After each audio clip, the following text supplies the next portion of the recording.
Assalamualaikum warahmatullahi wabarakatuh. Bismillahirrahmanirrahim. Alhamdulillahirabbil alamin. Wa bihi nasta'in ala umuri dunya waddin. Wassalatu wassalamu ala asyrafil anbiya'i wal mursalin. Sayyidina wa maulana Muhammadin wa ala alihi wa sahbihi ajma'in.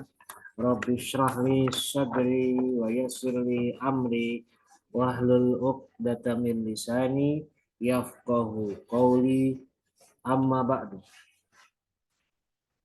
Baik, perkuliahan kita hari ini kita buka bersama-sama dengan membaca lafaz basmalah. Bismillahirrahmanirrahim. Baik, mahasiswa jurusan Hukum Keluarga Islam semester 4 kelas C dan D. Sebelumnya saya minta maaf ya karena hari Kamis yang lalu saya tidak bisa online, tidak bisa merecord video ini karena kondisi kesehatan yang kurang maksimal, sedikit kurang sehat. Begitu juga di hari Jumat yang lalu masih sama kondisinya. Dan alhamdulillah hari ini hari Sabtu sudah agak mendingan. Ya, semoga kalian bisa memakluminya dan bisa tetap terus mengikuti perkuliahan di semester genap ini, khususnya untuk MK Hadis Hakam 1. Sekali lagi saya mohon maaf karena kendala ini. Baik, mahasiswa sekalian, hari ini atau hari Kamis yang lalu kita seharusnya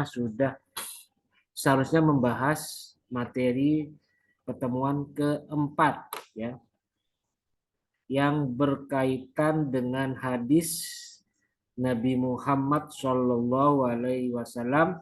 tentang sholat. Sholat itu saya bagi dua ya untuk hadis sholat. Untuk tanggal ini, tanggal berapa? Tanggal 29 itu sholat 1. Dan untuk materi sholat kedua atau sholat 2 nanti akan dibahas pada 2 minggu yang akan datang.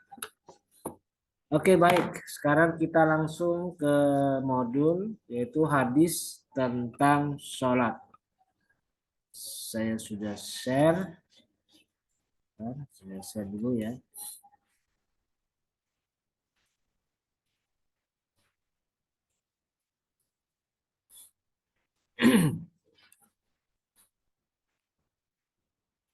Oke, ini dia ya. Oke. Kitabus sholati babul mawaqiti. Oke, sebelum saya lanjutkan, saya sampaikan bahwa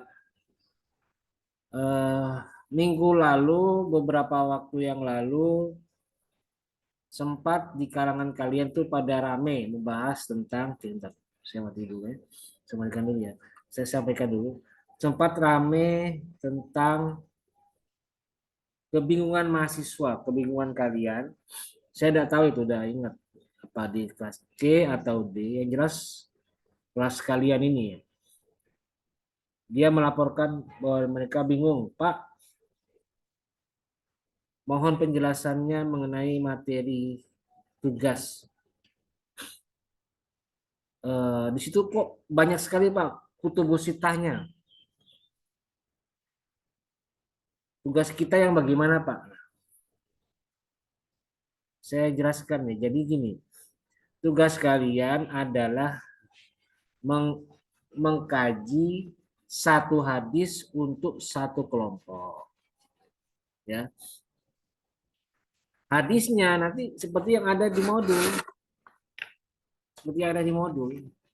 Dan sudah saya bagi ya, kelompok 1 hadis 1. Kelompok 2 hadis nomor 4 misalnya. Kelompok 3 hadis nomor 10. Nah, nanti kelompok itu mengkaji hadisnya itu bagaimana. Dan yang dikaji itu ada 3 aspek. Pertama sanadnya secara lengkap. Kedua, terjemahnya. Dan yang ketiga baru kesimpulannya. Kira-kira apa hukum yang tersirat di dalam hadis ini. Itu kajiannya.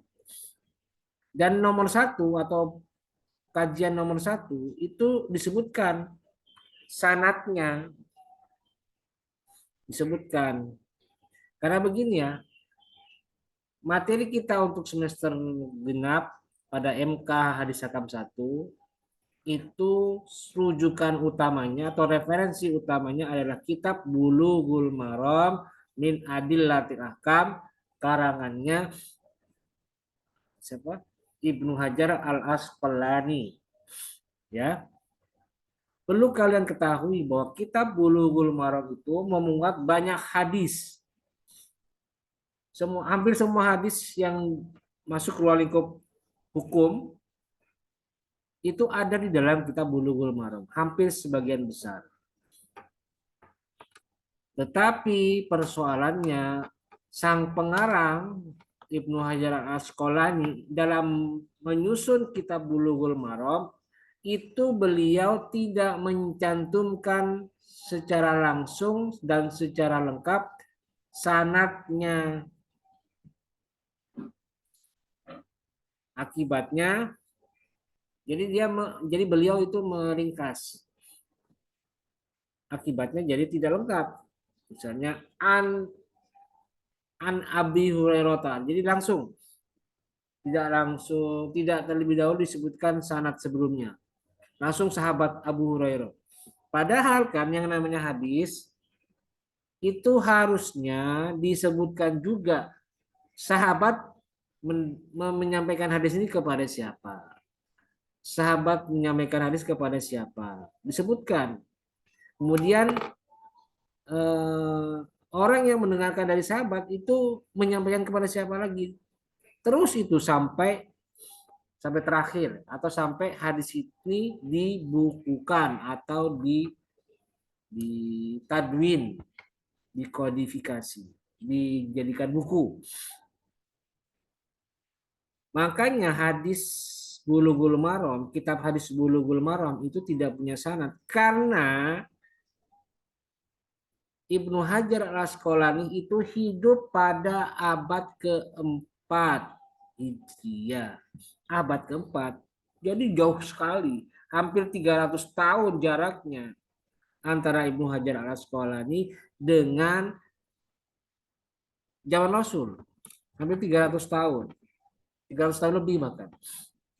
Sehingga tidak mungkin Ibnu Hajar punya sanadnya sendiri.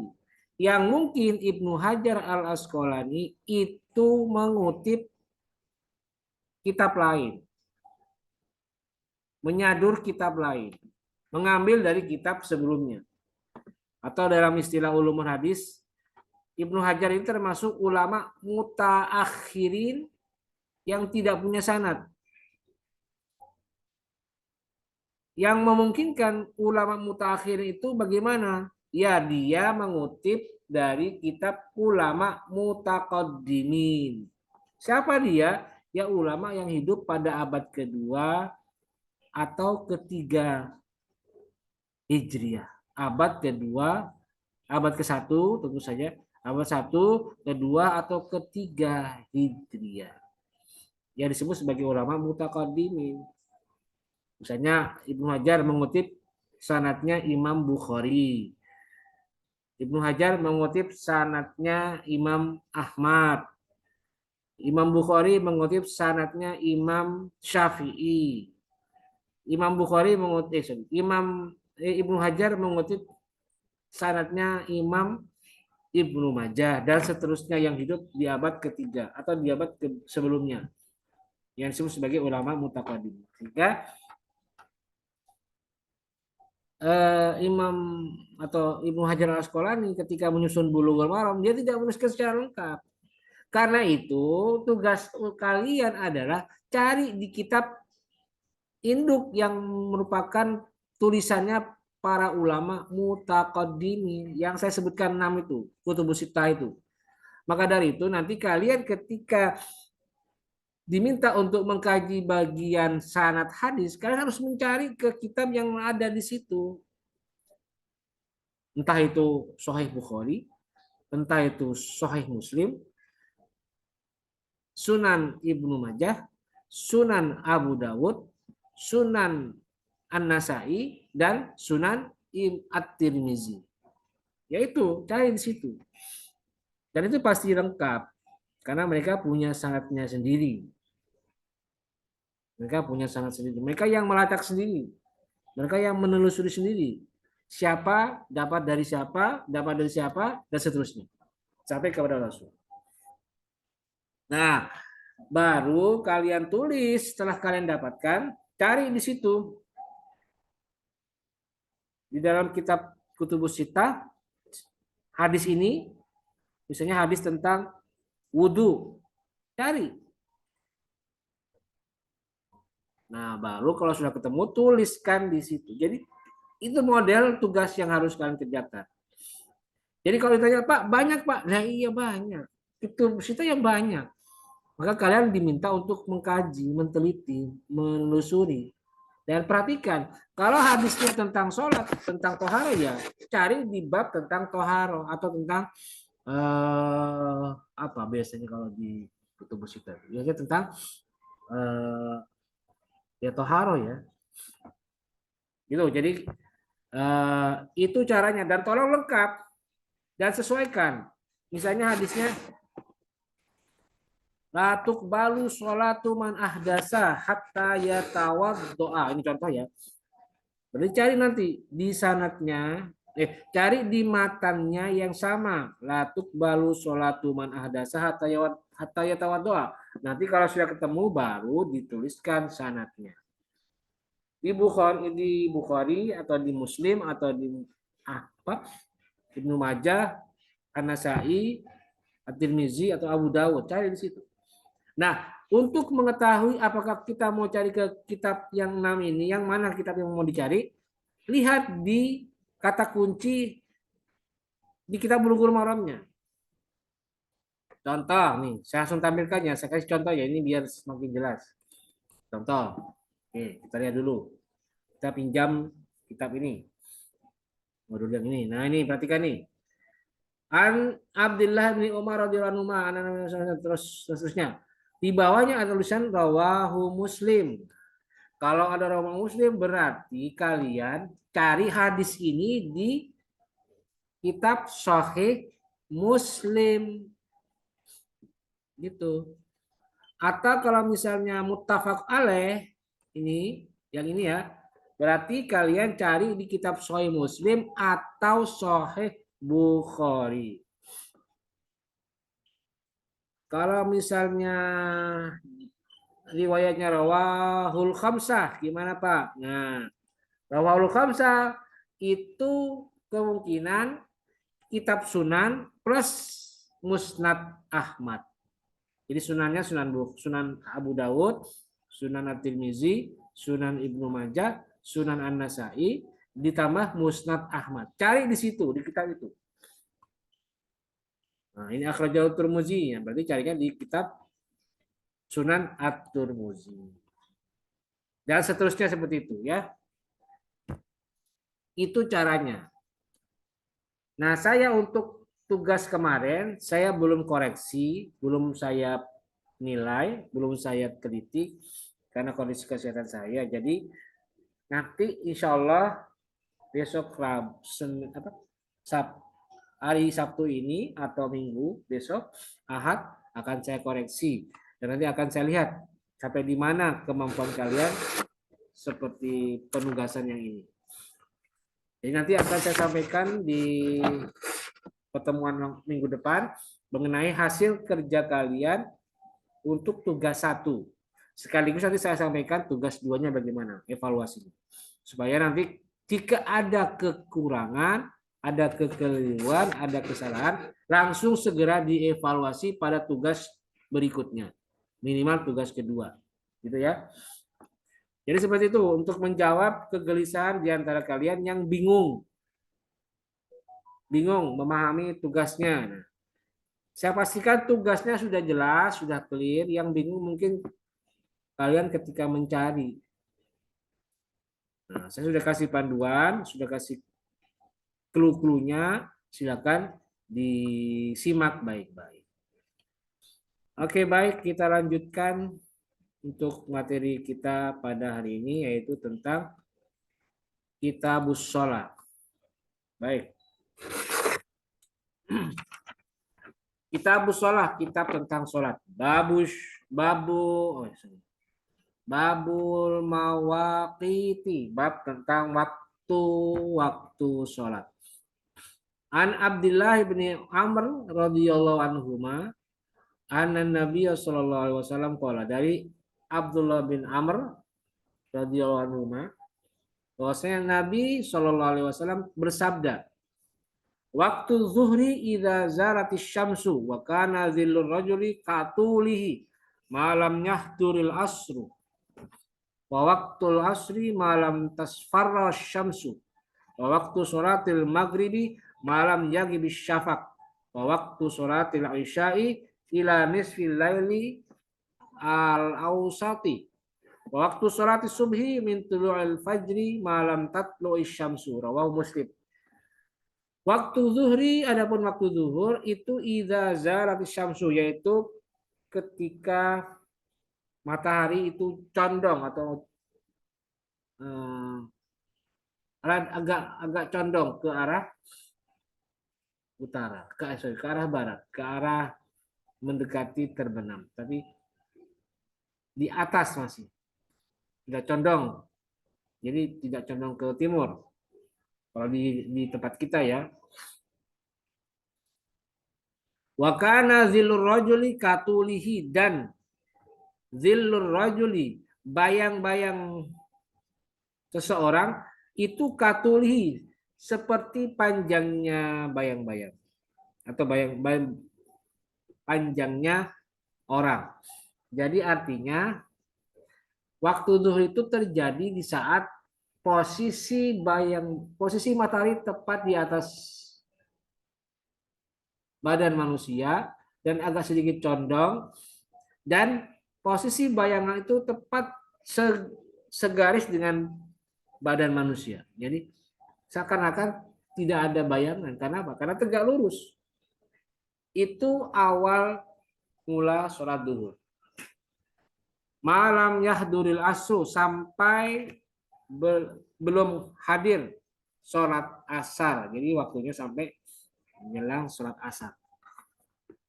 Wa waktu asri malam tasfara syamsu, dan adapun waktu sholat asar yaitu malam tasfara syamsu, selama tidak berwarna kuning matahari.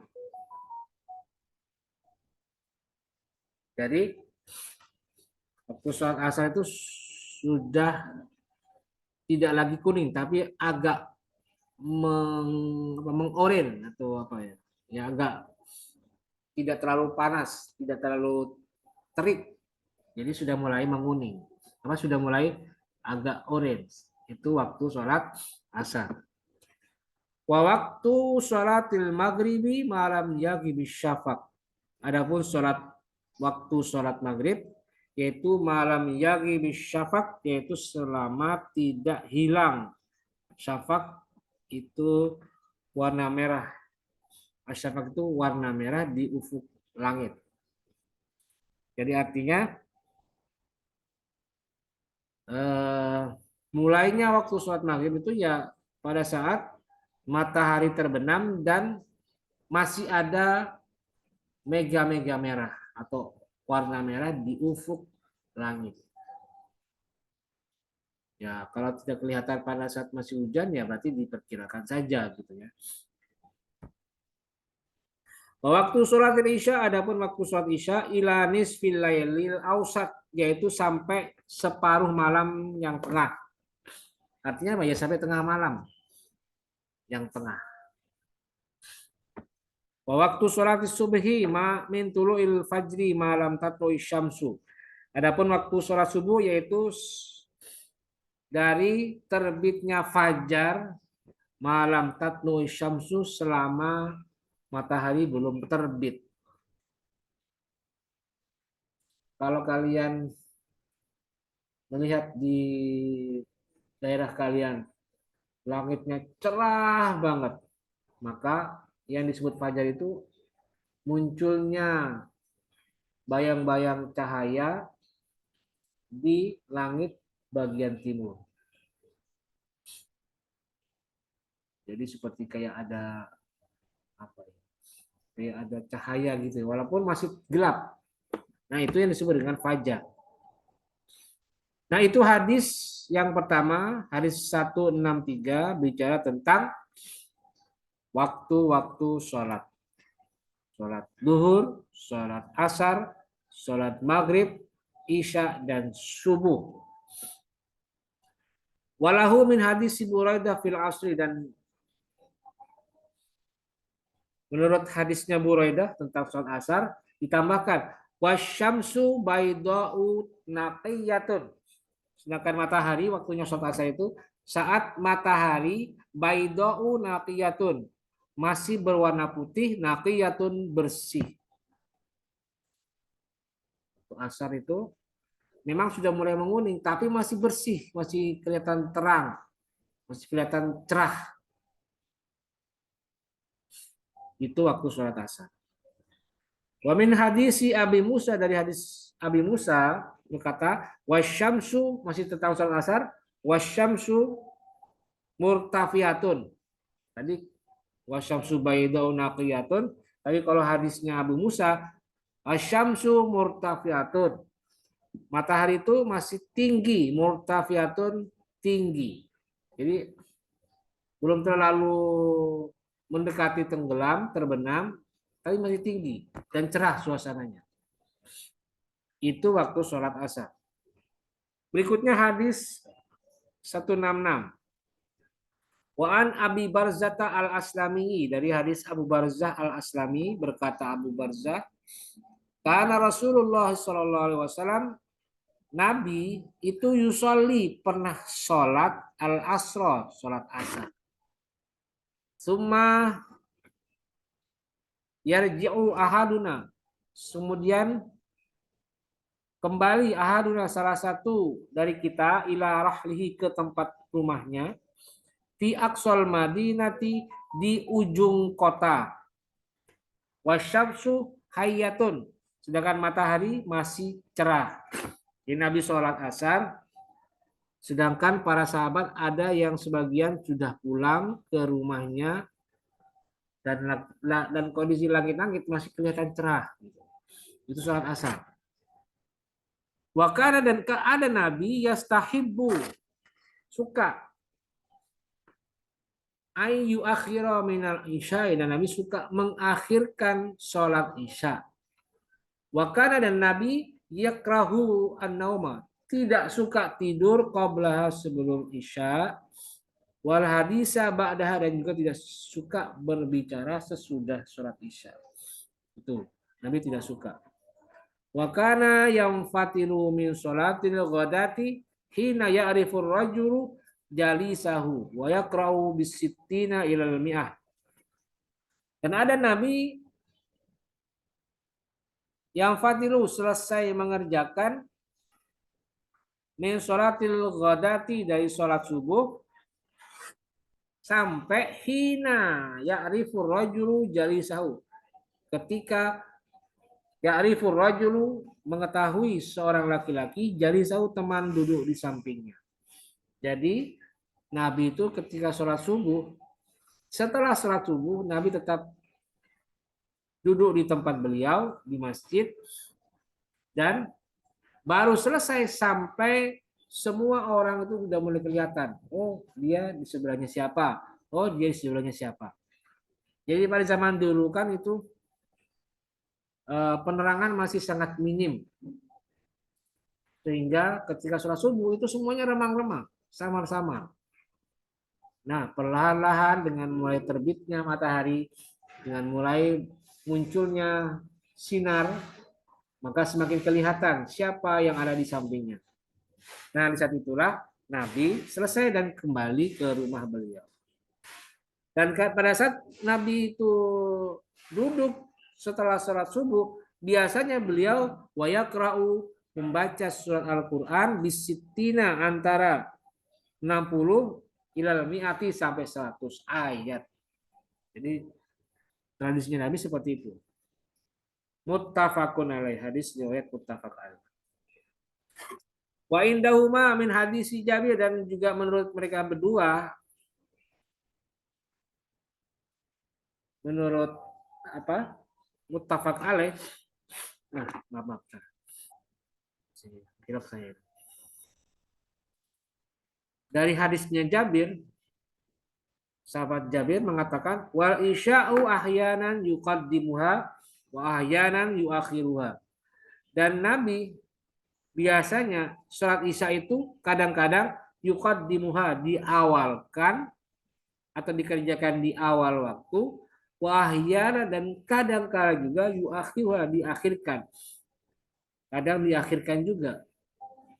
Tapi akhirnya bukan akhir menjelang sholat subuh, bukan, tapi sekitar jam 12 atau jam 11 itu diakhirkan.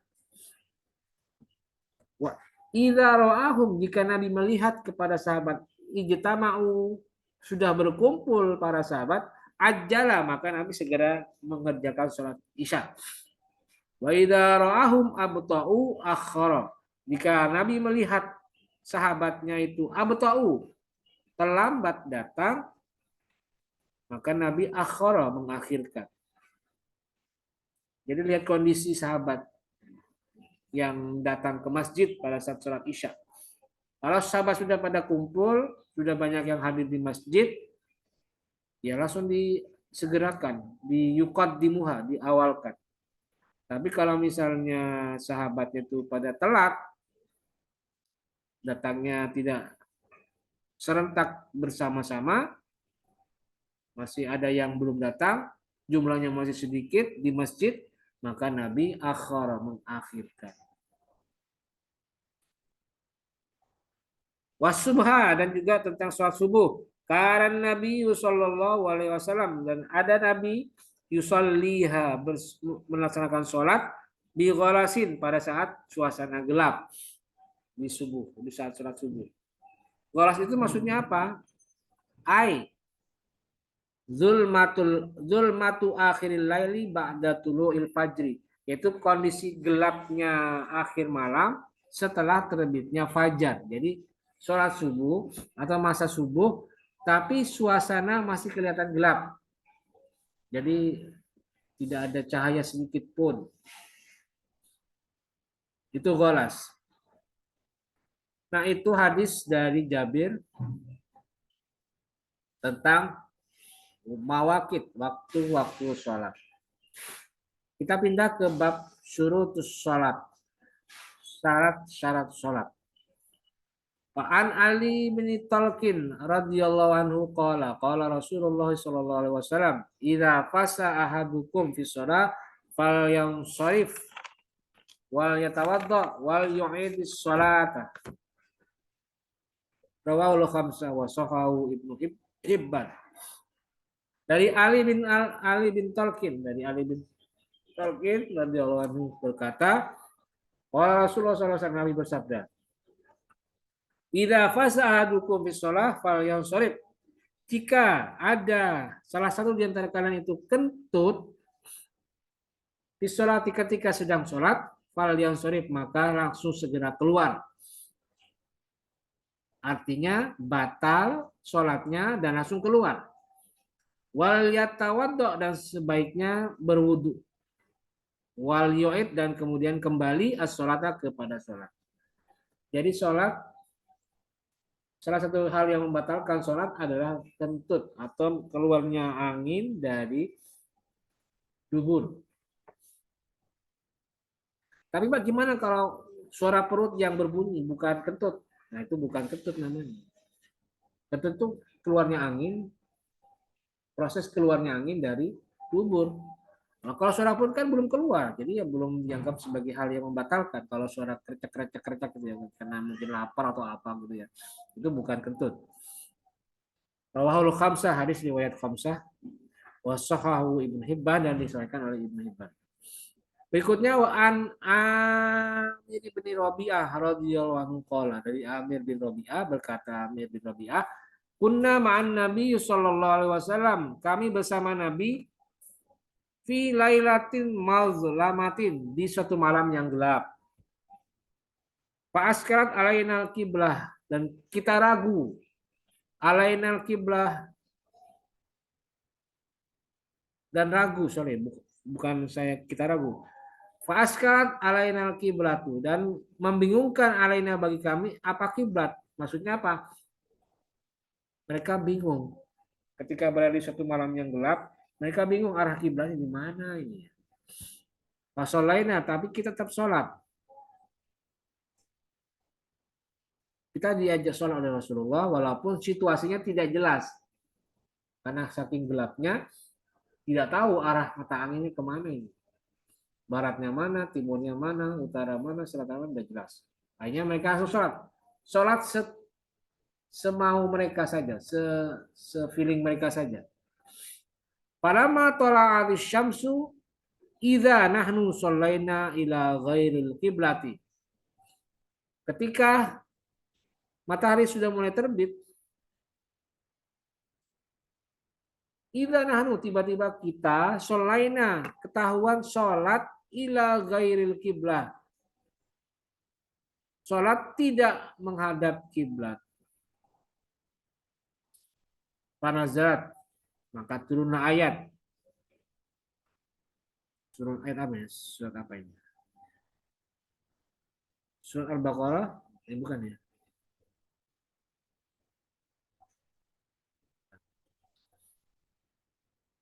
Fa'ainama tuwallu fasamma wajhullah, maka ayatnya berbunyi, maka di mana tuwallu kalian menghadap, fasamma wajhullah, maka di sanalah ada Allah. Jadi hadis ini menjelaskan tentang asbabun nuzulnya ayat tentang fa'ainama tuwallu fasamma wajhullah. Jadi ketika itu Nabi sedang dalam sebuah perjalanan dan sudah memasuki waktu sholat subuh. Tapi mereka bingung posisi arah kiblatnya kemana ini. Karena mereka juga bingung, tidak tahu. Mungkin di saat itu tempatnya gurun padang pasir, jadi tidak bisa menentukan arah kiblat yang mana. Akhirnya mereka sholat. Tidak apa-apa, pokoknya sholat aja. Nah, baru ketika selesai sholat dan sudah mulai kelihatan arah karena terbitnya matahari, maka mereka menganggap, oh ternyata mereka salah. Lalu disitulah turun ayat fa'ina matuwalu fasama wajhullah. Dan mereka tidak perlu mengganti sholat tadi karena dianggapnya ya sudah menghadap kemana sholat ya tidak masalah, yang penting yakin dan sudah waktunya. Jadi sama kayak kita kalau mau bepergian ya, naik kereta misalnya atau naik bis dari Jakarta menuju Semarang. Posisinya kan dari Jakarta Barat, bagian barat ke Semarang, ke timur, berarti posisinya membelakangi kiblat. Ketika sudah masuk waktu sholat dan perjalanan masih jauh, maka yang harus kita lakukan adalah ya, kalau tidak mau mengqashar sholat, maka ya kita laksanakan sholat seperti tadi ini. Hadaplah ke arah timur sesuai dengan arahnya kendaraan. Lalu niatkan usolli fardal isya'i arba rakatin mustaqbilal kiblati. Hadaplah menghadap kiblat, walaupun pada kenyataannya di menghadap kiblat. Sudah ada apa-apa. Patokannya sama seperti ini tadi. Jadi seperti itu ya tentuannya. Berikutnya wan Abi Marsadin Al-Ghanawi radhiyallahu anhu qala. Dari Abu Marsad Al-Ghanawi berkata, Abu Marsad Sami'tu Rasulullah sallallahu alaihi wasallam yaqulu, saya mendengar Rasulullah bersabda, la tusallu ilal kuburi wa la tajlisu 'alaiha, rawahu Muslim. Janganlah kalian salat ilal kuburi, menghadap kubur, dan juga jangan duduk di atas kubur. Rawahu Muslim. Berikutnya an Zaid bin Arqam, dari Zaid bin Arqam radhiyallahu anhu qala, berkata Zaid bin Arqam, in kunna la natakallamu fi salati ala ahdin Nabi sallallahu alaihi wasallam yukallimu ahaduna sahibahu bihajatihi. Sesungguhnya kita pernah berbicara di dalam salat di masa Rasulullah ala ahdin Nabi sallallahu alaihi wasallam, yukallimu, berbincang-bincang ahaduna, salah satu di antara kita, sahibahu, dengan teman-temannya, bihajati, dengan membahas keperluan mereka. Jadi di zaman Rasul itu pernah ada sahabat yang mengaku bahwa dia pernah ngobrol ketika sholat. Ngobrol ketika sholat. Ngobrolin apa? Ngobrolin tentang urusan mereka. Nah kemudian karena banyaknya adanya sahabat yang suka ngobrol ketika sholat, maka kemudian hatta nazarat, maka turunlah Al-Quran, ayat Al-Quran yang berbunyi hafidhu ala sholawati wassolatil wusta wa qumu lillahi qanitin.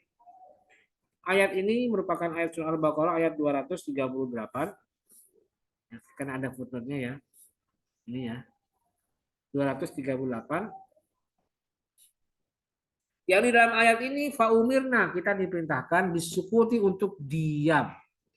Wanuhina anil kalami, dan dilarang untuk berbicara. Jadi sejak ini sholat itu tidak boleh ngobrol, tidak boleh ngomong, tidak boleh celetukan, tidak boleh gerakan-gerakan yang di luar kewajaran atau gerakan-gerakan yang tidak relevan dalam sholat. Tidak boleh. Dan langsung batal ketika dilakukan. Karena dilarang oleh ayat, dan ayat ini memerintahkan ketika sholat harus diam. Hadis muttafaq alaih walafdhu li Muslim. Berikutnya 240, wa an Abi Qatadah radhiyallahu anhu qala. Dari Abu Qatadah radhiyallahu anhu qala bersabda, berkata Abu Qatadah, kana Rasulullah sallallahu alaihi wasallam yusalli wa huwa hamilu Umamah binti Zainab. Fa idza sajada wada'aha wa idza qama hamalaha, muttafaqun alaih. Nabi pernah yusolli, sholat, wahuwa, sedangkan beliau hamilu Umamah, menggendong Umamah. Siapa Umamah? Ya cucunya, cucu Rasul, yang merupakan binti Zainab, anak dari Zainab. Faida sajada wada'aha, jika beliau sujud maka diletakkannya Umamah sebentar. Wa idza qama, dan setelah bangun lagi, hamalaha, digendong lagi Umamah. Jadi hadis ini menjelaskan tentang kebiasaan Rasul atau perbuatan Rasul yang pernah mengimami jamaah, tapi beliau sedang menggendong cucunya Umamah. Nah itu tidak masalah. Jadi kalau misalnya kita nanti di rumah, anak kita masih kecil, umur 2 tahun, kemudian tidak ada yang ngemong, babysitternya lagi tidak masuk, terus istri kita sedang ada kesibukan, pergi keluar rumah, akhirnya kita yang menjaga anak. Nah kemudian anak kita pada saat kita mau sholat duhur misalnya, tidak ada yang jaga, akhirnya udah, tidak apa-apa, sholat saja bersama anak, gendong anaknya. Nah, caranya gimana ya? Ini kalau ayahnya sujud atau ruku atau duduk, ya turunkan dulu. Kalau sudah selesai mau berdiri lagi, baru digendong lagi. Tidak apa-apa. Sah. Wali muslimin, silakan dari lafadznya Muslim, bahwa ya ummun nasa fil masjid.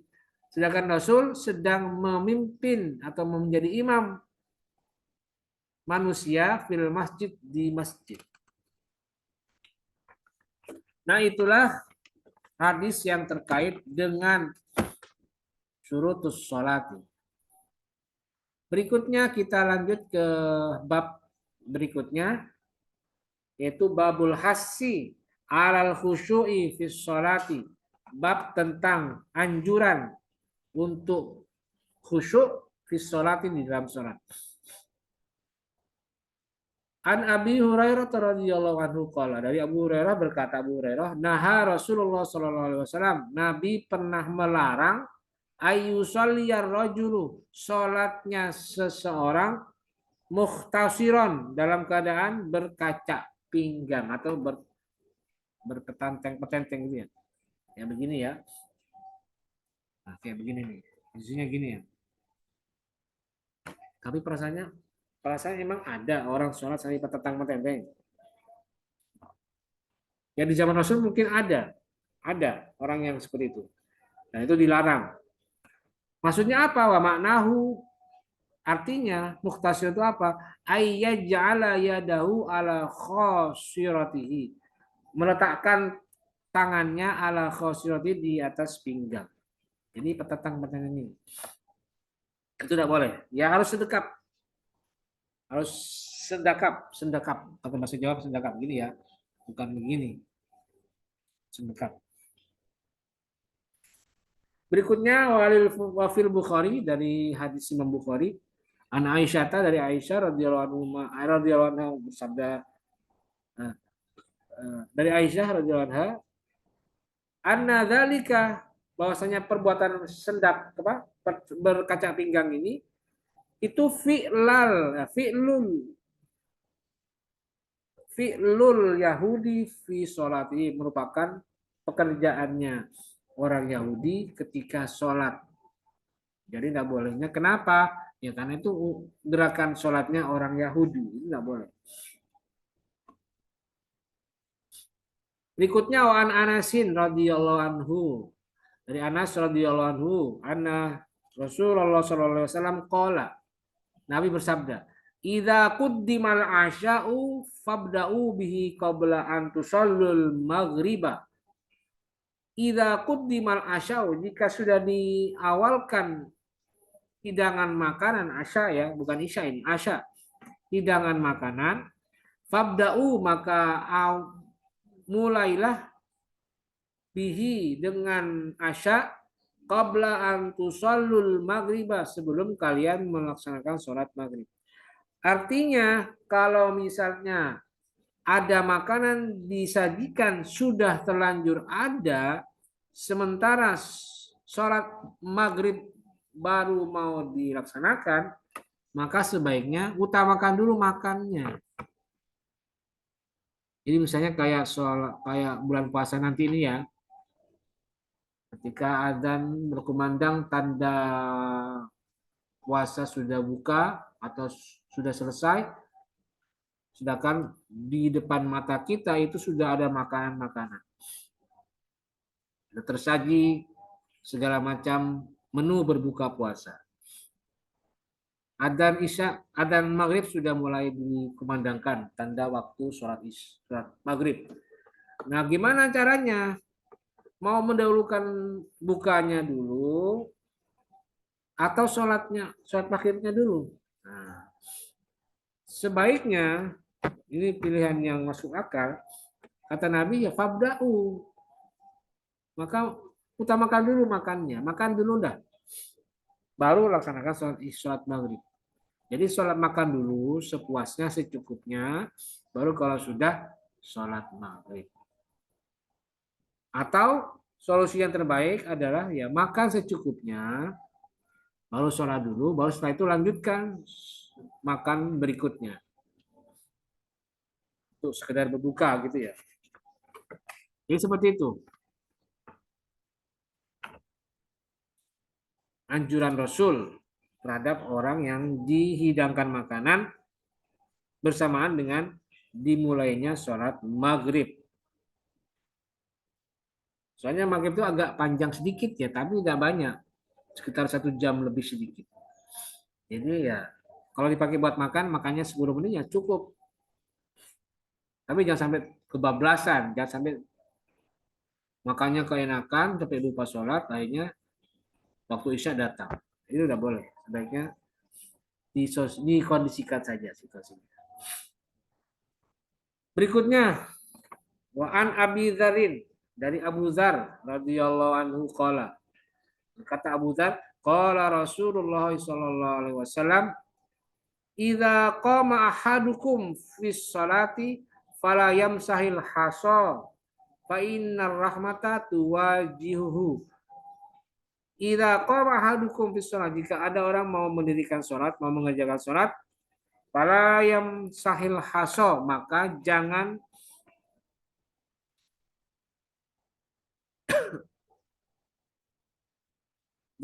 yamsahil haso, jangan membersihkan haso, pasir. Jadi kalau misalnya sholat, kemudian ketika kita sujud, ternyata tempat sujud kita itu kotor, ada debu, ada pasir, maka jangan diusap. Kata Nabi jangan diusap, jangan dibersihkan, udah biarin aja. Kenapa? Fa innar rahmata tuwajihu, karena rahmat Allah ada di dalam mukamu. Ada di mukamu itu rahmat Allah. Jadi ya jangan diusap, biarkan saja. Rawahul khamsah bi isnadin shahihin, dengan isnad yang sahih. Wazada Ahmad, dan Musnad Imam Ahmad baru menambahkan wahidatan. Ya kalau mau diusap 1 kali saja. Auda atau dibiarkan saja. 1 kali saja diusap, atau tidak usah sama sekali.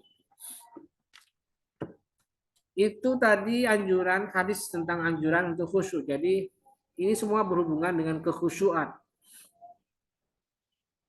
Larangan Rasul sholat dengan berkaca pinggang, kemudian utamakan makan dulu sebelum sholat, kemudian jangan mengusap pasir ketika sujud, ada pasir yang menempel di dahi.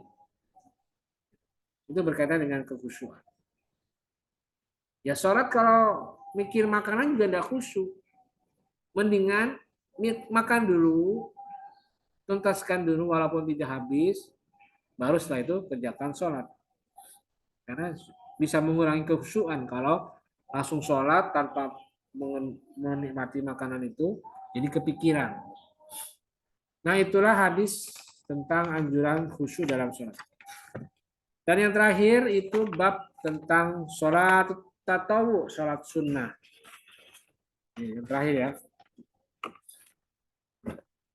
An Ibni Umar radhiyallahu anhu, dari Ibnu Umar radhiyallahu anhu berkata, Ibnu Umar, hafidtu, saya hafal minan Nabi, dari Nabi, maksudnya dari sholat sunnahnya Nabi itu 10 rakaat.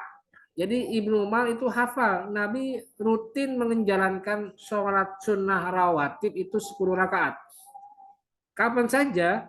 Rakaataini qabla zuhri, 2 rakaat sebelum zuhur. Wa rakaataini ba'da, dan 2 rakaat sesudah zuhur. Wa rakaataini ba'dal maghribi fi baitihi, dan 2 rakaat sesudah maghrib di rumah beliau. Wa rakaataini ba'dal isya'i fi baitihi, dan 2 rakaat sesudah isya di rumahnya.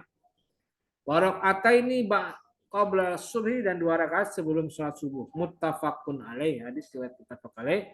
Wa fi riwayatil lahuma, ada riwayat lain, wa rakaataini ba'dal jum'ati fi baiti, dan 2 rakaat sesudah sholat Jumat fi baiti, di rumahnya. Jadi ini sunnah rawatib, sholat sunat rawatib yang biasa Nabi rutin kerjakan sebanyak 10 rakaat. 2 rakaat sebelum zuhur, 2 rakaat sesudah zuhur, 2 rakaat sesudah maghrib, 2 rakaat sesudah isya, dan 2 rakaat sebelum subuh. Berikutnya, an Abi Ayyub Ayyuba Al-Ansori, dari Abu Ayyub Al-Ansori berkata, anna Rasulullah SAW berkata, anna Rasulullah SAW qala, bahwasanya Rasulullah SAW bersabda, al-witru haqqun ala kulli muslimin. Man ahabba ayyutira bi khamsin falyaf'al. Wa man ahabba ayyutira bi salasin falyaf'al. Wa man ahabba ayyutira bi wahidatin falyaf'al. Rawahul arba'ah wa illa Tirmizi wa sahahu Ibnu Hibban wa rajjahan Nasa'i waqfahu. Dari Abu Ayyub Al-Ansari bahwasanya Rasulullah bersabda, al-witru haqqun ala kulli muslimin. Salat witir itu haknya setiap orang muslim. Salat witir itu salat ganjil yang dikerjakan setiap setelah salat tarawih di bulan Ramadan. Man ahabba ayyutira bi khamsin falyaf'al. Barang siapa suka mengerjakan witir 5 rakaat, ya falyaf'al, kerjakan saja. Wa man ahabba ayyutira bi salasin falyaf'al, dan barang siapa suka mengerjakan sholat witir 3 rakaat, falyaf'al, kerjakan saja. Wa man ahabba ayyutira bi wahidatin falyaf'al. Barang siapa suka mengerjakan sholat witir 1 rakaat, ya falyaf'al, kerjakan saja. Jadi artinya jumlah rakaat witir terserah, tidak ada ketentuannya. Tapi namanya witir ya ganjil, berarti usahakan tetap ganjil jumlahnya. Ya 1, 3, 5, 7, 11 dan seterusnya. Ya mau sampai 11 rakaat juga boleh, silakan. Kalau suka, kalau mau. Nah itu ya hadis tentang sholat sunnah. Baik, saya kira itu materi kita untuk hari ini. Dan sekali lagi saya sampaikan permohonan maaf karena video yang harusnya ditayangkan pada hari Kamis baru saya buat hari Sabtu ini. Semoga selalu diberikan kesehatan, ya, selalu diberikan kemudahan dan rezeki yang lancar supaya kita bisa bersama-sama terus bisa belajar tentang seluruh mata kuliah yang kita sudah dapatkan dari fakultas. Baik, saya kira itu. Kondisinya lagi kurang enak ini, masih sama, masih ada sisa-sisanya kemarin. Saya kira itu pertemuan kita pada hari ini. Kalau ada yang mau bertanya, silakan kalian layangkan pertanyaannya melalui kolom komentar. Tuliskan komentarnya di channel YouTube saya ataupun yang ada di Google Classroom. Baik, saya kira itu, dan mari kita akhiri perkuliahan kita hari ini dengan bersama-sama membaca lafaz hamdalah. Alhamdulillahirabbil alamin. Terima kasih. Wallahul muwaffiq ila aqwamit thoriq. Wassalamualaikum warahmatullahi wabarakatuh.